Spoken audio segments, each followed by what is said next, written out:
Assalamualaikum warahmatullahi wabarakatuh.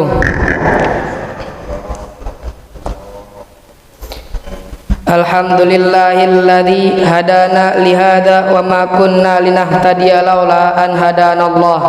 Asyhadu an la ilaha illallah wa asyhadu anna Muhammadan abduhu wa rasuluh.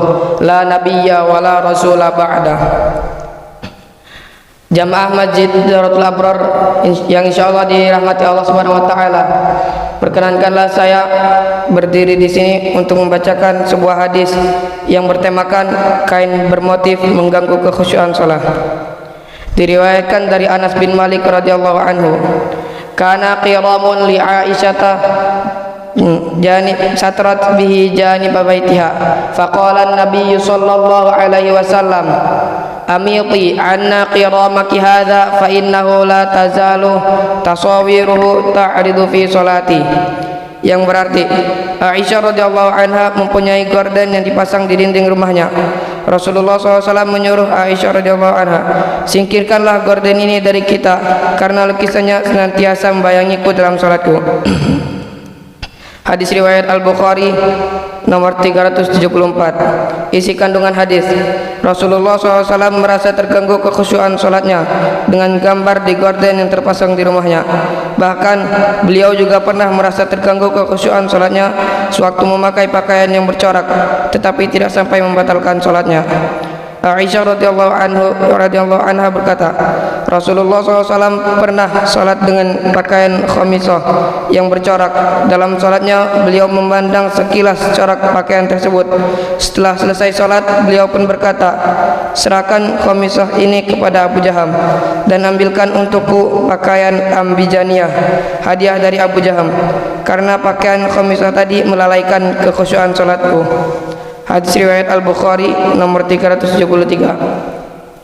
Memang hukum menggunakan pakaian yang bercorak tidak sampai ke derajat haram, karena tidak ada dalil yang mengharuskan sholat dengan pakaian jenis ataupun warna tertentu. Begitu pula tidak ada larangan untuk memakai corak tertentu. Yang berhubungan antara pakaian dengan sholat hanyalah masalah menutup aurat. Tidak ada yang menyangkal salat merupakan ibadah yang paling utama. Hal yang pertama dipertanggungjawabkan di hadapan Allah Subhanahu wa taala kelak pada hari kiamat. Sehingga salat pun harus kita laksanakan dengan khusyuk, karena khusyuk adalah ruhnya salat. Setiap orang memiliki cara masing-masing agar bisa mencapai tingkat kekhusyuan dalam salatnya. Wujud nyata dari khusyuk adalah konsentrasi penuh dalam salat. Tidak ada yang terbesit dalam hati kecuali hanya zikir kepada Allah Subhanahu wa taala. Rasulullah SAW bersabda, barang siapa berwudu seperti cara berwudu, kemudian ia beranjak sholat 2 rakaat tanpa terbesit atau membayangkan apapun dalam hatinya, maka Allah Azza wa Jalla akan mengampuni dosa orang tersebut. Hadis riwayat Al-Bukhari nomor 158. Maka pilihan ada di hati kita masing-masing. Kalau kita merasa terganggu kekhusyuan karena ada orang yang pakaiannya bermotif saat sholat di depan kita, maka sebaiknya kita tidak memakai pakaian yang sejenis waktu jamaah sholat, karena mungkin bisa mengganggu kekhusyuan sholat orang lain yang di belakang kita. Ayat Al-Quran yang berkaitan dengan hadis. 1. Allah SWT berfirman yang berarti, dan mereka menunduk wajah sambil menangis dan mereka bertambah khusyuk.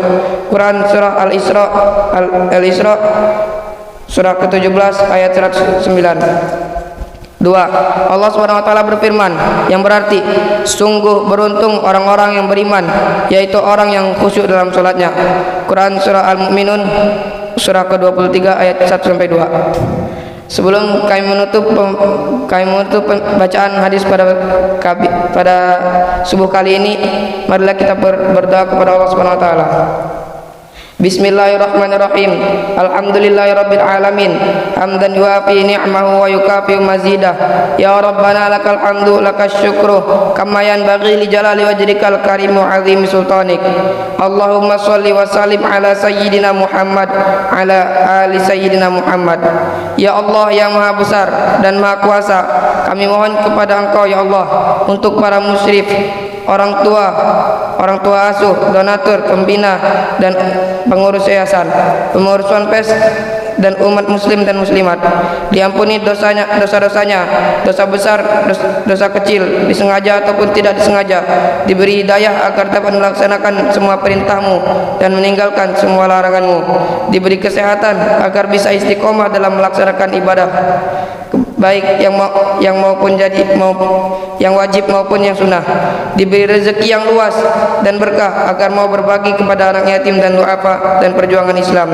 Diberi kemampuan bisa bersabar menerima musibah dan pandai mensyukuri kenikmatan.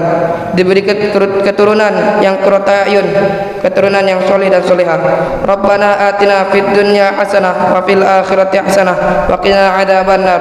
Subhana rabbika rabbil izzati amma yasifun wa salamun ala mursalin walhamdulillahi rabbil alamin. Wassalamualaikum warahmatullahi wabarakatuh.